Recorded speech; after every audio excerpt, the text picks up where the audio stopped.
Hi viewers, welcome to Bosco Campus Vision. Today we are discussing a new subject, that is Fundamentals of Management, and it is for S1 BBA under Kerala University. And myself, Mary Netto, Assistant Professor from Department of Management, Don Bosco College, Kottayam. So, in this session, we can discuss the functions of management, or we can say functions of manager, or classification of managerial functions. So, we already discussed what is management and the different definitions of others. And so first we can discuss what is the managerial functions. So Henry Fire, we already says that he is the father of management. So he gave for the first time a clear functional definition of management. So according to him, we say that to manage is to forecast and plan, to organize, to command, to coordinate and to control.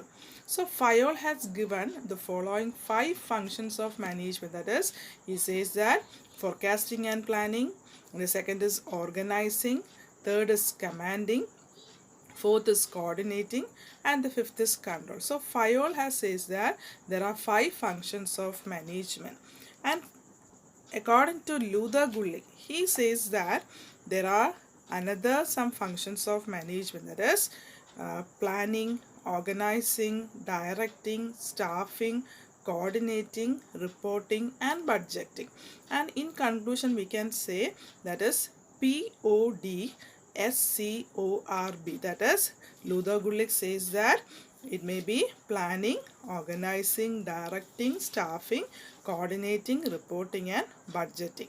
And later George R. Terry, that is we already discussed, he says that there are only 4 managerial functions, that is planning, organizing, accounting and controlling.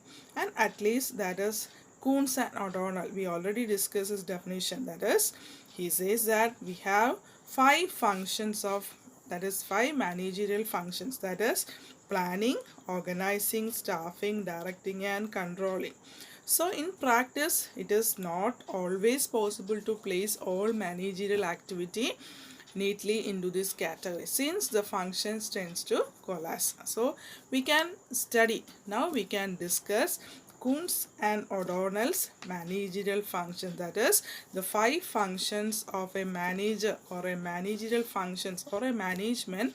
We can say that planning, organizing, staffing, directing and controlling, that are going to discuss today.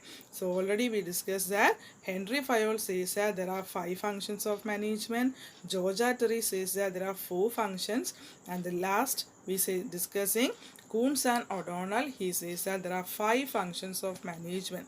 So for the purpose of analysis of management process, so these functions may be also known as process of management, that is we can classify as planning, organizing, staffing, directing and controlling. So these functions are interdependent and interrelated. So there is also overlapping of these functions. So let's discuss one by one. So first we can discuss planning. So we can easily say that it is deciding in advance. In simple we can say planning is deciding in advance. So it is a mental process requiring foresight and sound judgment.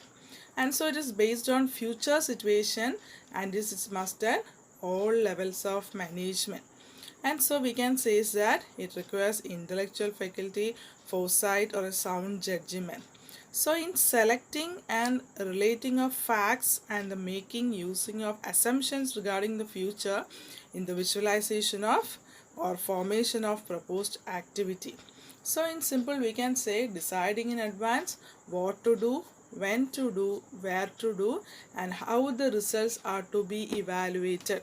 For planning, ഇല്ലേ planning എന്ന് പറഞ്ഞാൽ നമുക്ക് എന്ന് പറയാം, in simple we can say deciding in advance അല്ലേ. നമ്മളൊരു കാര്യം ചെയ്യുന്നതിന് മുമ്പേ നമ്മൾ പ്ലാൻ ചെയ്യാറുണ്ട് അല്ലേ. അപ്പം മുൻകൂട്ടി കാര്യങ്ങൾ തീരുമാനിക്കുന്നതിന് നമുക്ക് എന്തെന്ന് പറയാം, ഡിസൈഡിങ് ഇൻ അഡ്വാൻസ്, പ്ലാനിങ് എന്ന് പറയാം. So it is A mental process അല്ലേ. അതായത് നമ്മൾ ചുമ്മാ ഇരുന്ന് എന്തെങ്കിലും എഴുതി കൂട്ടി അല്ലെങ്കിൽ ചിന്തിക്കുക എന്നല്ല അല്ലേ, നമ്മൾ ശരിക്കും നമ്മുടെ എന്താ ഒരു കാഴ്ചപ്പാട് അല്ലെങ്കിൽ നമ്മുടെ ഫോർസൈറ്റ് ദീർഘവീക്ഷണത്തിലൂടെ നാളെ എന്ത് നടക്കും അല്ലെങ്കിൽ നാളത്തെ നമ്മുടെ ഓപ്പർച്യൂണിറ്റി എന്താണ് അതൊക്കെ ആലോചിച്ചിട്ട് നല്ല രീതിയിൽ നമ്മൾ ഇൻ്റലക്ച്വൽ കപ്പാസിറ്റി ഉപയോഗിച്ച് വർക്കൗട്ട് ചെയ്യുന്നതിനെയാണ് നമ്മൾ പ്ലാനിങ് എന്ന് പറയുന്നത്. ഇപ്പം നമ്മുടെ വീട്ടിലൊരു ഫംഗ്ഷൻ, ഒരു മേജർ ഫംഗ്ഷൻസ് വരുന്നു എന്ന് പറഞ്ഞാൽ നമ്മൾ കുറേ പൈസ ചിലവാക്കി അവിടെ ഇവിടെയൊക്കെ കൊണ്ട് കൊടുക്കും ഇല്ലേ. നമുക്ക് നല്ല പോലൊരു പ്ലാനിങ് ഉണ്ടാവണം ഇല്ലേ. അതിനകത്ത് കുറേ ഓൾട്ടർനേറ്റീവ്സ് നമ്മൾ ഉപയോഗിക്കും. ഇനി ഇൻ കേസ് അന്നൊരു സ്ട്രൈക്ക് വന്നാൽ നമ്മൾ എന്ത് ചെയ്യണം, അല്ലെങ്കിൽ എന്തെങ്കിലും ഒരു ഓപ്ഷൻ ഇല്ലാതെ വന്നാൽ എന്ത് ചെയ്യണം. അപ്പം ഓൾട്ടർനേറ്റീവ്സ് എല്ലാം ഉൾപ്പെടെയാണ് നമ്മളൊരു പ്ലാനിങ് അല്ലെങ്കിൽ ഒരു കാര്യം തയ്യാറാക്കുന്നത്. So it is based on future situation and is A must at all levels of management. അപ്പം എല്ലാവരും പ്ലാൻ ചെയ്യണം. ഏത് സെക്ഷനിൽ ഇരിക്കുന്നവരും ഏത് ലെവൽസിൽ വർക്ക് ചെയ്യുന്നവരാണെങ്കിലും എല്ലാ കാര്യത്തിലും നമ്മൾ എന്ത് ചെയ്യണം, നല്ല പ്ലാനിങ് ഉണ്ടാവണം. ഈ പ്ലാനിങ്ങിന് നമ്മൾ എന്ത് വേണം, എല്ലാ ലെവൽസിലും ഏത് ഓർഗനൈസേഷൻ്റെ ഏത് തട്ടിലിരിക്കുന്നവരാണെങ്കിലും അവിടെ ഫ്യൂച്ചർ സിറ്റുവേഷനെ മനസ്സിലാക്കി ഇന്നൊരു തീരുമാനം നമ്മൾ എടുക്കുമ്പോൾ അതിൻ്റെ ഫ്യൂച്ചർ പോസിബിലിറ്റീസ്, ഇപ്പം നിങ്ങളാണെങ്കിലും നിങ്ങളുടെ ലൈഫിൽ ഒരുപാട് തീരുമാനങ്ങളൊക്കെ എടുക്കും. ചിലത് നമുക്ക് സങ്കടം ഉണ്ടാക്കുന്നതായിരിക്കാം, ബട്ട് അത് ഫ്യൂച്ചറിൽ നമുക്ക് നല്ലതായിരിക്കണം. അപ്പം എന്ത് തീരുമാനം എടുക്കുമ്പോഴും നമ്മൾ ഫ്യൂച്ചറിനെ ബേസ് ചെയ്തായിരിക്കണം ചിന്തിക്കേണ്ടത്. So it is a mental process requiring foresight and sound judgement and is based on future situation and it is must in all levels of management. Then we can discuss a definition, that is it implies deciding in advance അല്ലേ. എന്താണ് മുൻകൂട്ടി തിരിക്കുമ്പോൾ what to do, when to do, where to do, how the results are to be evaluated അല്ലേ. എപ്പോൾ എങ്ങനെ എന്ത് ചെയ്യണമെന്ന് തീരുമാനിക്കുക, ഞാൻ അതിൻ്റെ റിസൾട്ടിനെ നമ്മൾ ഇവാലുവേറ്റ് ചെയ്യണം. ഒരു കാര്യം ചെയ്യുന്നതിന് മുൻപേ ഞാനത് ചെയ്ത് കഴിഞ്ഞാൽ എല്ലാവരും എങ്ങനെ വിലയിരുത്തും, അതിൻ്റെ റിസൾട്ട് എന്തായിരിക്കും, ആ ഒരു ഇവാലുവേഷൻ നടത്തിയതിന് ശേഷമേ ഒരു കാര്യത്തിലേക്ക് നമ്മൾ എടുത്തു ചാടാവൂല്ലേ. അപ്പോൾ എപ്പോഴും പഴമക്കാർ പറയത്തില്ലേ, ഒരു കാര്യം ചെയ്യുന്നതിന് മുമ്പ് 7 വട്ടം ആലോചിക്കണം. അതുപോലെയാണ് ഒരു ഓർഗനൈസേഷൻ്റെ കേസിൽ നമ്മൾ വരുമ്പം എന്താണ്, അവിടെ എന്തെങ്കിലും ഒരു ഫെയിലിയർ വന്നു കഴിഞ്ഞാൽ അത് ഒരുപാട് ലെവൽസിന് അല്ലെങ്കിൽ ഓർഗനൈസേഷന് മൊത്തത്തിൽ അത് ബാധിക്കും ഇല്ലേ. ഒരു മെറ്റീരിയൽ റിസോഴ്സസും അല്ലെങ്കിൽ ഈ പറഞ്ഞ നമ്മൾ 6 M's ഒക്കെ പഠിച്ചല്ലോ, ഇത് ഉപയോഗിച്ചിട്ടാണ് നമ്മൾ പല കാര്യങ്ങളും പ്ലാൻ ചെയ്യുന്നത്. അപ്പം അവിടെ നമുക്ക് ഫെയിലിയേഴ്സ് സംഭവിച്ചു കഴിഞ്ഞ് ഫെയിലിയേഴ്സ് സംഭവിക്കാം, പക്ഷേ ഈ പ്ലാനിങ് നമ്മൾ എന്താണ് ഓൾട്ടർനേറ്റീവ്സ് ഉപയോഗിച്ച് ചെയ്യണം എപ്പോഴും. അതുകൊണ്ടാണ് വെൻ, വെയർ, ഹൗ എന്നൊക്കെ നമ്മളൊരു ചോദ്യത്തിന് ഉത്തരം കണ്ടുപിടിച്ചിട്ട് വേണം ഒരു കാര്യം നമ്മൾ എപ്പോഴും പ്ലാൻ ചെയ്ത് ഇംപ്ലിമെൻറ്റ് ചെയ്യാൻ. So clear with the term planning, and so we can say planning bridges the gap between where we are and where we want to go ഇല്ലേ. അപ്പം ഒരു ഗ്യാപ്പ് ഇല്ലേ, എന്ത് പറഞ്ഞാൽ എന്താണ് പ്ലാനിങ് എന്താണെന്ന് നമ്മൾ കാര്യങ്ങൾ പ്ലാൻ ചെയ്ത് കഴിഞ്ഞാൽ നമുക്ക് ഈസി ആയിട്ട് നമുക്ക് എന്ത് ചെയ്യാൻ പറ്റും, ഓരോ കാര്യങ്ങളെ അഡ്ജസ്റ്റ് ചെയ്ത് മുന്നോട്ട് നീക്കാൻ പറ്റും. Clear with the point. So next we can discuss the process of planning. So it involves first is laying down objectives, developing planning premises, searching alternative source of action, evaluating alternative source of action, formulating policies and procedure, preparing budget, schedule and programs അല്ലേ. അപ്പോൾ പ്രോസസ്സിൽ പറയുന്നത് എന്താണ്, first is ഒരു determination of goals അല്ലെങ്കിൽ objectives of എൻ്റർപ്രൈസിൽ ഒരു laying down objectives. അപ്പോൾ ഒരു ഓർഗനൈസേഷൻ്റെ കോണ്ടെക്സ്റ്റിലാണ് നമ്മളിവിടെ പ്ലാൻ ചെയ്യുന്നത്. ഇനി നമ്മുടെ പേഴ്സണൽ ലൈഫിലാണെങ്കിൽ ഒരു കാര്യം പ്ലാൻ ചെയ്യുമ്പം നമുക്ക് ബേസിക്കായിട്ടൊരു ലക്ഷ്യം, ഒരു ഒബ്ജക്റ്റീവ് ഉണ്ടാവണം. അപ്പോൾ അതുപോലെ ഒരു ഓർഗനൈസേഷനും ഒരു കാര്യം പ്ലാൻ ചെയ്യാൻ തുടങ്ങും. എന്തിനു വേണ്ടിയാണ് ഈ പ്ലാനിങ്, അതിൻ്റെ ശരിക്കുള്ള ലക്ഷ്യം, എയിം എന്താണ്, അത് നമ്മൾ എഴുതിയിരിക്കണം. Laying down objectives. Second is developing planning premises എന്ന് പറഞ്ഞാൽ ഫോർകാസ്റ്റിംഗ് ഇല്ലേ, മുൻകൂട്ടി കാണണം ഇല്ലേ. ഒരു കാര്യം പ്ലാൻ ചെയ്യുമ്പോൾ ഇന്നാണ് നമ്മൾ പ്ലാൻ ചെയ്യുന്നത്, പക്ഷേ നമ്മളത് ഇംപ്ലിമെൻറ്റ് ചെയ്യുമ്പോൾ നാളത്തെ സിറ്റുവേഷനും കൂടി അറിഞ്ഞ് വേണം നമ്മളത് ഇംപ്ലിമെൻറ്റ് ചെയ്യും. ഇപ്പോൾ നമ്മൾ എക്സാമ്പിൾ പറയുകയാണ്, നമ്മളൊരു ടെക്സ്റ്റൈലിൽ വർക്ക് ചെയ്യുകയാണ് അല്ലെങ്കിൽ ടെക്സ്റ്റൈൽ ഷോപ്പുണ്ട്. ഇന്ന് നമ്മൾ കടയുടെ പുതിയ ബ്രാഞ്ച് 2 മാസത്തിനുള്ളിൽ നമ്മൾ ലോഞ്ച് ചെയ്യാൻ തീരുമാനിക്കുകയാണെങ്കിൽ അവിടെ വിൽക്കേണ്ട സാധനങ്ങൾ 2 ദിവസത്തേക്ക് വേണ്ടി ഉള്ളതല്ല, ഫ്യൂച്ചറിലേക്ക് വേണ്ടി ഉള്ളതാണ്. അപ്പം അന്നത്തെ ട്രെൻഡ് എന്താണെന്ന് അറിയണം അല്ലേ. അല്ലെങ്കിൽ നമ്മൾ ലോഞ്ച് ചെയ്ത് 1 മാസം കഴിഞ്ഞ് ട്രെൻഡ് ചേഞ്ച് ചെയ്യുമോ, അതുപോലത്തെ ബഡ്ജറ്റ് സ്റ്റോക്കുകൾ എടുക്കണോ. അപ്പോൾ അതെല്ലാം നമ്മൾ എന്ത് ചെയ്യണം, ഫോർകാസ്റ്റ് ചെയ്യണം, മുൻകൂട്ടി കണ്ട് വേണം കാര്യങ്ങൾ പ്ലാൻ ചെയ്യാൻ. And searching alternative course of actions ഇല്ലേ. പിന്നെ അവിടെ പറയുന്നത് എന്താണ്, ഒരു ഓൾട്ടർനേറ്റീവ്സ് ഇല്ലേ, ഒന്നിൽ കൂടുതൽ എന്ത് കാര്യം പ്ലാൻ ചെയ്യുമ്പോഴും അതിന് സൊല്യൂഷൻസ് കണ്ടെത്തുമ്പോൾ നമ്മൾ എന്ത് ചെയ്യണം, ഒന്നിൽ കൂടുതൽ സൊല്യൂഷൻസ്. ഇനി എന്തെങ്കിലും ഒരു ഫോൾട്ട് സംഭവിച്ചാൽ നമുക്ക് പെട്ടെന്നൊരു പദല്ലേ അതിനകത്തൊരു വേരിയേഷൻസ് വരാതെ സെക്കൻഡ് ഓൾട്ടർനേറ്റീവ് ഇംപ്ലിമെൻറ്റ് ചെയ്യാൻ പറ്റണം. അപ്പം ഒത്തിരി ഓൾട്ടർനേറ്റീവ്സ് കണ്ടെത്തുക.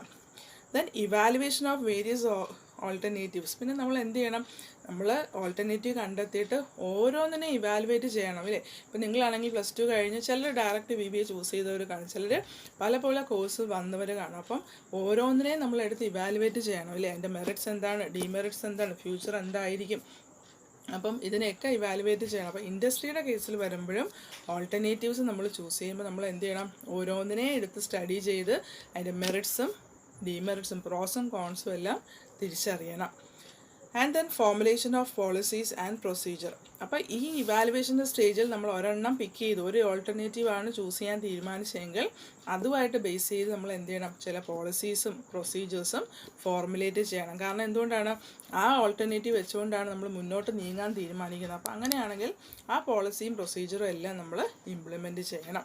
And the last is preparing budget, schedules and programmes. പിന്നെ എന്ത് ചെയ്യണം, ഈ ആ ഓൾട്ടർനേറ്റീവായിട്ട് മുന്നോട്ട് പോകാൻ തീരുമാനിച്ച് നമ്മൾ പോളിസിയും പ്രൊസീജിയേഴ്സും എല്ലാം തീരുമാനിച്ചിട്ടുണ്ടെങ്കിൽ പിന്നെ നമ്മൾ അവിടെ എന്ത് ചെയ്യണം, അതിന് വേണ്ടിയുള്ളൊരു ബഡ്ജറ്റ് അല്ലെങ്കിൽ ചില പ്രോഗ്രാംസ്, ഷെഡ്യൂൾസ്. അപ്പം ഓർഗനൈസേഷൻ വർക്ക് ചെയ്യാൻ തുടങ്ങുകയാണെങ്കിൽ അതിന് എത്ര രൂപ ചിലവ് വരും, എന്തെല്ലാം റിസോഴ്സസ് നമുക്ക് വേണം, അല്ലെങ്കിൽ എന്തെല്ലാം പ്രോഗ്രാംസ് ഉൾപ്പെടുത്തണം, ഏതൊക്കെ ഡിപ്പാർട്ട്മെൻറ്റ് ഒത്തു നിൽക്കണം. അപ്പോൾ എല്ലാ കാര്യങ്ങളും നമ്മൾ വ്യക്തമായിട്ട് പ്ലാൻ ചെയ്ത് സോർട്ട് ചെയ്ത് അലോക്കേറ്റ് ചെയ്താൽ മാത്രമേ ആ പ്ലാനിങ് എന്ന് പറയുന്നത് ശരിക്കും സക്സസ് ആകും. അതുകൊണ്ടാണ് നമ്മൾ പറയുന്നത് it is a determination of course of action to achieve the desired റിസൾട്ടിൽ. ശരിക്കും നമ്മൾ ആഗ്രഹിക്കുന്ന ഒരു റിസൾട്ട് കിട്ടണമെങ്കിൽ നമുക്ക് എന്ത് ചെയ്യണം, ഈ പറഞ്ഞ രീതിയിൽ നമുക്ക് എല്ലാ കാര്യങ്ങളും സക്സസ് ആയിട്ട് മുന്നോട്ട് നീങ്ങണം. So clear with the process of planning. That is first laying down of objective, second is developing planning premises or forecasting, searching alternative course of action, evaluating alternative course of action, and formulating policies and procedures, preparing budget, schedule and programs. അപ്പോൾ ഇതാണ് planning എന്ന് പറയുന്ന ഒരു topic. So today we discuss the functions of management. So first we discuss what is management function, and second we discuss the first function of management, that is planning, and the process of planning. I hope you are clear with the portion. So study well, prepare well. This is the end of today's session. Thank you.